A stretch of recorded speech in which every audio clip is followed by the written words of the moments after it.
En 1888, en el distrito de Whitechapel, Inglaterra, un asesinato desencadenó una cadena de homicidios. A medida que comenzaron a aparecer patrones similares en diferentes callejones, el miedo se apoderó rápidamente de toda la ciudad de Londres. Scotland Yard inició de inmediato una búsqueda a gran escala, pero el asesino desaparecía cada vez sin dejar más que rastros. Y en el centro de todo estaba la figura no identificada conocida como Jack el Destripador. En 1888, la población de Whitechapel, un barrio marginal del este de Londres, alcanzó casi los 80.000 habitantes. Las casas de huéspedes comunes para alojarlos, en total 233.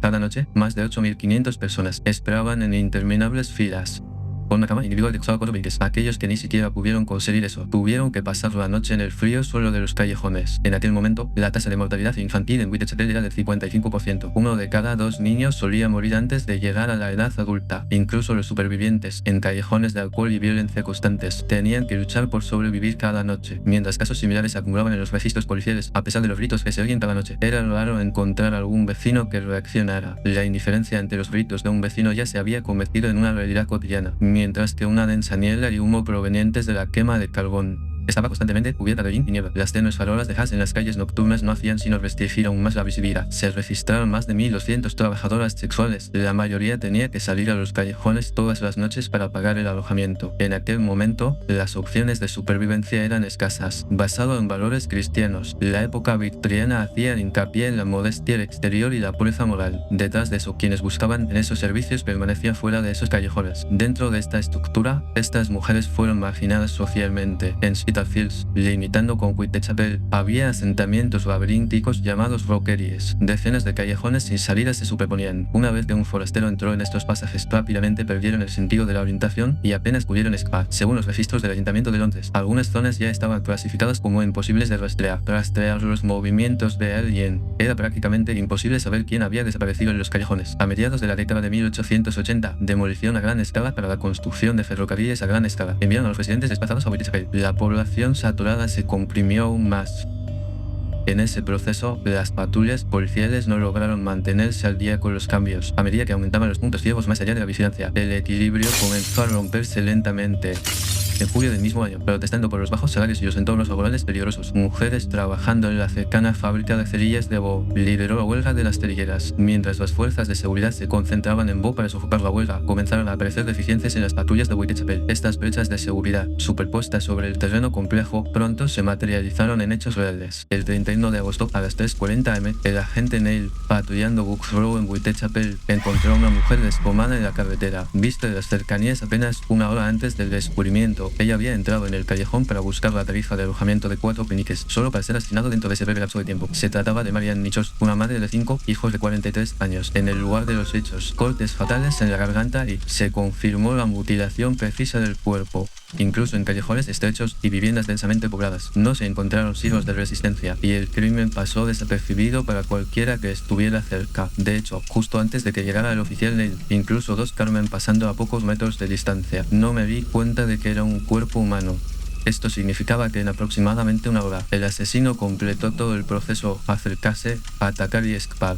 Más tarde, el doctor Breslat, quien realizó la autopsia, dejó constancia de que los cortes se realizaron deliberadamente con una sola herramienta. Incluso cuando la policía aseguró la escena, no quedaron rastros en los alrededores. La policía lo estaba tratando como un caso aislado, pero 8 días después, el mismo método de delito reapareció, marcando un nuevo punto de inflexión. Alrededor de las 6:00 am del 8 de septiembre, en el patio trasero de la calle Ambuin número 29, se encontró el cuerpo de Annie Chapman, de 47 años, viviendo en pensiones después de su divorcio. Al amanecer del incidente, a su casero dijo que le faltaban 4 peniques y se fue al callejón. Su cuerpo fue encontrado asesinado apenas unas horas después. Presentaba cortes en la garganta y graves daños abdominales. En el lugar de los hechos faltaban algunas partes del cuerpo y 2 monedas y fragmentos de papel yacían a los pies. Si bien los investigadores consideraron que estas eran pertenencias de Chapman, si se les cayeron durante el delito o colocado intencionalmente, permaneció sin confirmar. A través de este caso salieron a la luz por primera vez las condiciones específicas del delito. El doctor George Buster Phillips, quien realizó la autopsia, estimó el arma homicida basando basándose en la extracción de partes específicas y la habilidad anatómica, utilizando un cuchillo afilado de al menos 15 a 20 cm de largo. Los siglos de eliminación selectiva en un corto tiempo. Esto dificultó que se considerara un delito accidental. En consecuencia, cirujanos o estudiantes de medicina en Londres y los carniceros comenzaron a ser señalados como posibles categorías de sospechosos. En lugar de destrucción caótica, solo dirección precisa, y en el lugar de los hechos permanecían las mutilaciones con patrones definidos. Esto comparado con los asesinatos que ocurrieron aproximadamente al mismo tiempo. Como Emma Elizabeth Smith, los asaltos aleatorios en el caso de Martha Tabram mostró un patrón claramente diferente. Finalmente, la policía se centró en grupos con habilidades específicas, incluir a médicos y carniceros en la lista de sospechosos. Esta investigación pronto se extendió por toda la sociedad a través de los medios de comunicación. A principios de septiembre, a través de periódicos londinenses, los asesinatos en serie de Whitechapel fueron objeto de una cobertura mediática competitiva. A medida que se filtraban rumores no confirmados y secretos de investigación, se generó tensión entre la policía y la prensa por el control de la información. En última instancia, estos sucesos fueron más allá de simples delitos violentos, sumiendo a todo Londres en un estado de terror. El 27 de septiembre, una carta escrita con tinta roja llegó a la Agencia Central de Noticias. La carta, con matasellos del 25 de septiembre, comenzó con una burla descarada hacia los investigadores y finalizando con la firma atentamente Cat el Destripador. En aquel momento, la policía lo desestimó como una broma o una imitación. No lo considera una pista seria para la investigación. Sin embargo, en las primeras horas del 30 de septiembre, 3 días después, 2 asesinatos consecutivos ocurrieron en Londres en una sola noche, sumiendo a la ciudad en un caos incontrolable. A las 12:35 am, Israel Schwartz, que pasaba cerca de la calle Bernal en ese momento, declaró haber visto a un hombre empujar bruscamente a una mujer. Aproximadamente 25 minutos después, a la 11:00 am, Louis Dimschut, un encargado del club en la zona, conducía su carro hacia el patio del fiel cuando descubrió el cuerpo de Elizabeth Friede, de 45 años. Trasladarse entre pensiones comunes para sobrevivir, tenía un paquete de caramelos en la mano izquierda y flores en el otro al ser descubierto. Estas circunstancias fueron citadas como una posibilidad. Se había estado en contacto con alguien justo antes de su muerte. La causa de la muerte fue un corte en la garganta, pero a diferencia de casos anteriores, no se encontraron más mutilaciones. La policía sugirió que el crimen fue interrumpido por factores externos, suponiendo que el asesino se trasladó a una zona cercana justo después de ser descubierto. Tan solo 40 minutos después de aquel suceso impactante, se descubrió otro cadáver. A la 1:35 am, a la entrada de la Plaza Mitre, Joseph Lavender vio a un hombre hablando con Catherine Does. El hombre fue descrito como de unos 30 años con bigote castaño. Y este avistamiento se convirtió en el punto de referencia para los acontecimientos posteriores. Apenas 10 minutos después, a la 1:45 am, cuando el oficial Watkins volvió a patrullar la misma zona, el cuerpo de Does fue encontrado. A medida que la ansiedad social se intensificaba debido a los asesinatos en serie, los intervalos entre patrullas se habían reducido a 10 minutos. Se estima que el crimen fue cometido en un lapso de tiempo extremadamente corto de unos 10 minutos, junto con un corte en la garganta. La escena reveló la extracción de órganos específicos, mutilación facial y las incisiones en la oreja. Dado que dicha mutilación ocurrió en poco tiempo, algunos miembros del personal médico sugirieron cierto nivel de competencia en cuanto a si esto podría considerarse experiencia anatómica. Las opiniones serían divididas, debido a la densa niebla y al complejo trazado urbano. Los crímenes y los movimientos se desarrollaron sin ser fácilmente descubiertos. Mientras tanto, los casos de Stride y el Does fueron gestionados por la Policía Metropolitana y la Policía de la Ciudad de Londres, pertenecientes a diferentes jurisdicciones administrativas, lo que provocó retrasos en el intercambio mutuo de información. Como resultado, los investigadores no lograron vincular de inmediato los dos casos, experimentando confusión en su respuesta inicial. A las 2:55 am del 30 de septiembre, en el suelo de la entrada de un edificio en Woolston se descubrió un trozo de delantal manchado de sangre. Esto era una parte del delantal de la asesinada Catherine Does, y una frase escrita con tiza permanecía en la pared justo encima. Los judíos son hombres a los que no se les puede culpar de nada. Los investigadores presentes en el lugar sugirieron conservar la escritura y texto a través de la fotografía antes del amanecer. Sin embargo, el comisionado Charles Warren de la Policía Metropolitana se negaron por temor a disturbios antisemitas y al empeoramiento del sentimiento público, que incluso antes del amanecer ordenó que se borrara inmediatamente la frase de la pared. Con esa decisión, el mensaje directo dejado por el asesino desapareció para siempre, y las pruebas clave para esclarecer el caso ya no se podían analizar aspectos como la escritura con tiza o la presión ejercida. En última instancia, solo se reconstruyeron oraciones incompletas, basándose en los recuerdos de los testigos que constaban en los archivos policiales. El 1 de octubre, una postal con el apodo del asesino. Se recibió la firma South Hackey, que significa destrada y atrevida. El registro mencionaba directamente el doble evento del día anterior, que contenía contenido que se burlaba del proceso de investigación, y se confirmó que la letra coincidía con la de la carta estimado jefe. La policía metropolitana publicó la letra de ambas cartas y distribuyó 80.000 folletos por todo Londres recabando la información. Sin embargo, esto dio lugar a más de 1.000 cartas anónimas. En cuestión de días, las autoridades investigadoras recibieron una avalancha de información, como bromas, imitadoras e informes falsos mezclados. Provocó el caos, dificultando incluso la identificación de pistas válidas. En última instancia, el personal de investigación se vio deslogado. Discernir la verdad de un sinfín de denuncias anónimas, consumiendo recursos y tiempo limitados. El 3 de octubre, a medida que se enviaban copias de las cartas a las estaciones de Whitechapel, fue entonces cuando el público conoció oficialmente el nombre de Jack el Destripador. Los periódicos de Londres, que imprimen más de 1 millón de copias diarias, expuso repetidamente el nombre, sembrando el miedo. A medida que se difunden detalles no confirmados, el caso creció como una enorme leyenda urbana, en medio de tal ansiedad social y caos para abordar la brecha de seguridad. El 6 de octubre, el Comité de Vigilancia de Whitechapel, dirigido por George Luce, se formó y comenzó a realizar patrullas nocturnas. 10 días después de que se formara la organización, dentro de un paquete entregado en la casa de Luce, se descubrió una parte de un cuerpo humano, y la carta adjunta solo tenía 3 palabras: del infierno. En ese momento, las cartas "querido jefe" y "Sophie Hackey". Su credibilidad era incierta debido a la participación de los medios de comunicación y a los bulos. Sin embargo, el órgano se entregó con la carta "desde el infierno". Fue identificado como humano por el examen del doctor Thomas Opesau,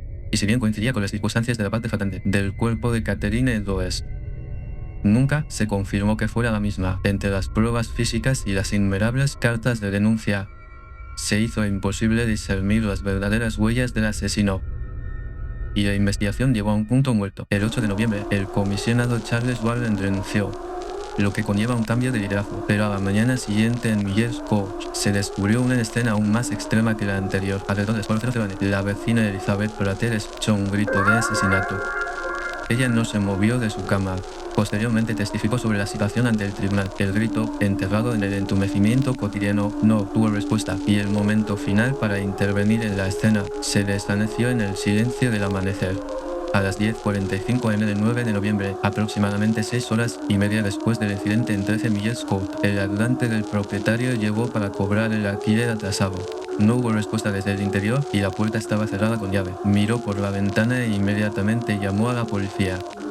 Pero en los registros oficiales no quedaba ninguna descripción específica de lo que vio al otro lado del cristal, dado que incluso algunas declaraciones policiales se mantuvieron privadas en el tribunal. La escena quedó registrada como un avistamiento no oficial, y lo que sucedió tras las puertas cerradas de Miller's Court sigue siendo un misterio incluso hoy en día. El breve informe dejado por el doctor Thomas Bond, quien realizó la autopsia, fue impactante. El cuerpo de Mary Jane Kelly, de 25 años, fue encontrado en la cama, mucho más mutilado que en casos anteriores, hasta el punto de que era casi irreconocible.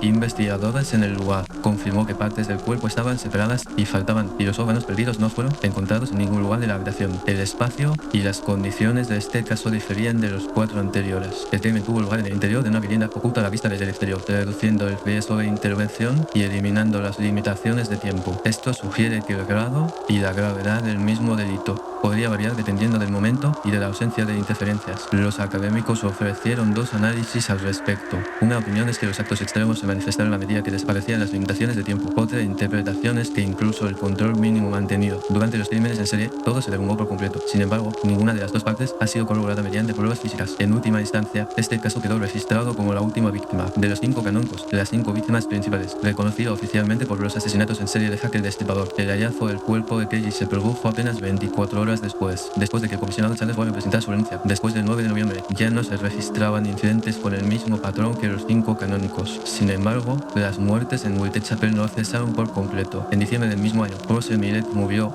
y en julio de 1889, Alice Mackenzie fue víctima. La policía excluyó ambos casos de la investigación del Ripper, citando que las técnicas de corte y los patrones de mutilación diferían. Sin embargo, el peligro y la ansiedad persistían. Las preguntas sobre por qué el asesino se detuvo convergieron en 3 posibilidades: la muerte del sospechoso, su salida de Londres o su encarcelamiento, y su suicidio. Pero estas eran meras hipótesis especulativas no confirmadas, sin que existan pruebas físicas ni se haya alcanzado un consenso definitivo. A finales de noviembre de 1888, el Ministerio del Interior británico emitió una carta oficial en la que se negaba a pagar la recompensa. Las pistas falsas estaban sumiendo la investigación en el caos, y la investigación había llegado a su límite. Los experimentos de rastreo realizados por los perros sabuesos Barnaby y Búho también fracasaron. En medio del complejo laberinto de callejones y huellas dejadas por miles, identificar el recorrido del asesino era prácticamente prácticamente imposible. En última instancia, lo único que permaneció sobre el hecho era que el patrón de crímenes de Jack el Destripador había cesado. Desde entonces, los intentos de las autoridades investigadoras y los esfuerzos para capturar a Jack el Destripador han continuado. En 1894, un informe interno redactado por el comisionado adjunto Melville McNaughton, conocidos como los memorandos de McNaughton, se identificaron 3 sospechosos principales. Montague Hunt, quien desapareció justo después. El último caso fue hallado muerto en el Támesis a finales de diciembre. Aaron Kosminski, un barbero judío que vive en Whitechapel, quien llamó la atención por su grave enfermedad mental y odio a las mujeres.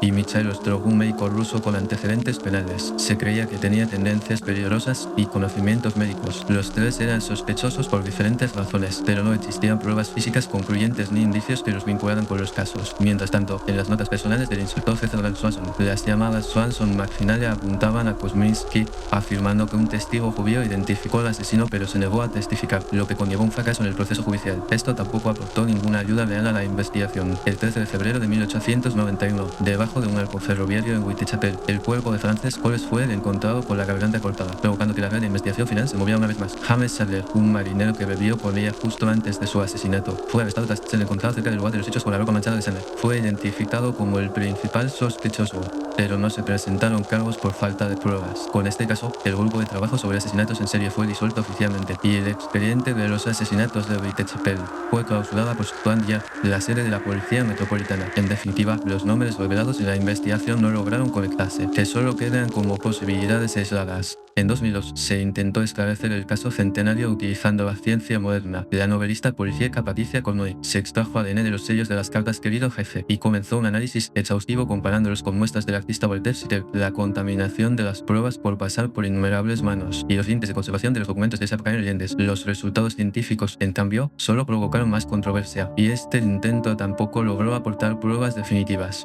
En 2014, un chal, una prenda exterior larga que se lleva sobre los hombros, llamó la atención porque se presumía que pertenecía a Catherine Edwards. Percy Edwards, un empresario británico y detective aficionado, compró el chal en una subasta en 2007 y con Harry Logreinen, un experto en genética en la Universidad John Moores de Liverpool, se comparó el ADN extraído con el de los descendientes de Aaron Kosminski. Afirmaciones de que el ADN mitocondrial coincidía sugirió un posible avance en el caso, pero ni siquiera se confirmó si el chal era propiedad real de Edwards. Posteriormente se presentaron refutaciones académicas sobre los métodos estadísticos y la autenticidad de la muestra, incluso la teoría sobre Aaron Kosminski, el sospechoso más destacado. El caso se ve obstaculizado por la falta de fiabilidad del testigo y la decisión original de no procesarlo. La teoría sobre Montague Hunt es meramente circunstancial, basada en la proximidad de su muerte al final de los crímenes, ya que no existe evidencia física que conecte ambos hechos. Innumerables hipótesis, incluida la teoría de la conspiración de la familia Red, chocan entre sí, cada una afirmando su propia lógica, pero la evidencia definitiva sigue siendo difícil de obtener. En Whitechapel, actualmente se realizan visitas guiadas nocturnas relacionadas con el caso de forma regular. Los turistas se desplazan por los lugares donde ocurrieron los crímenes, vivir los acontecimientos en primera persona. Incluso ahora, 137 años después, la identidad del asesino no identificado sigue siendo un misterio. ¿Quién sumió a Londres en el terror? Jack el Destripador sigue siendo un misterio sin resolver.